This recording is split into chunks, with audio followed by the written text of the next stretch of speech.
ایک ایسا عبادت گزار شخص جس کا کھانا جنت سے آتا تھا، لیکن ایک کتے نے اس کو کتنا بڑا سبق دیا، ذرا سنیے گا۔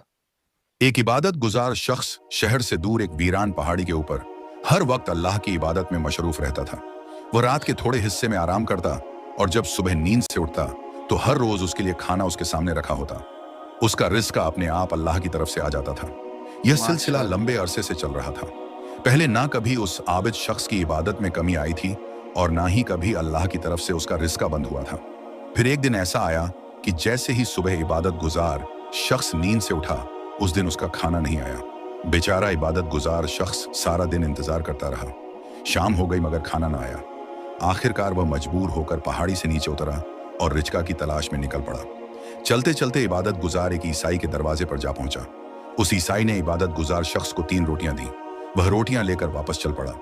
عبادت گزار نے ابھی کچھ قدم ہی اٹھائے تھے کہ اچانک پیچھے عیسائی کا کتا آ پہنچا اور عبادت گزار شخص پر بھونکنے لگا۔ عبادت گزار نے ایک روٹی اس کتے کو ڈال دی اور آگے چل پڑا۔ کتا وہ روٹی کھا کر پھر سے پیچھے آ کر بھونکنے لگا۔ عبادت گزار شخص نے دوسری روٹی بھی کتے کو دے دی۔ جب کتا تیسری بار آ کر بھونکا تو عبادت گزار شخص کو غصہ آ گیا۔ وہ غصے میں آ کر کتے سے کہنے لگا، اے کتے، تو بڑا ہی احسان فراموش ہے۔ پورے دن کا بھوکا کسی کے سامنے ہاتھ پھیلا کر 3 روٹیاں لی، ان میں سے بھی 2 تجھے دے دی، پھر بھی تو میرا پیچھا نہیں چھوڑ رہا۔ تو اس پر اللہ نے اس کتے کو بولنے کی طاقت دے دی۔ کتا بول اٹھا، اے انسان، احسان فراموش میں نہیں بلکہ تم ہو۔ میرا مالک جو ایک معمولی انسان ہے، جو مجھے 3 دن تک روٹی نہیں دیتا، میں نے پھر بھی کبھی اپنے مالک کا در نہیں چھوڑا۔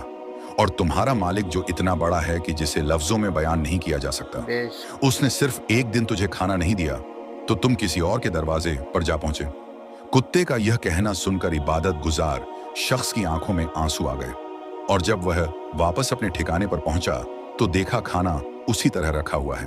سبق اللہ پاک کبھی کبھی انسان کے صبر اور ایمان کا امتحان لیتا ہے۔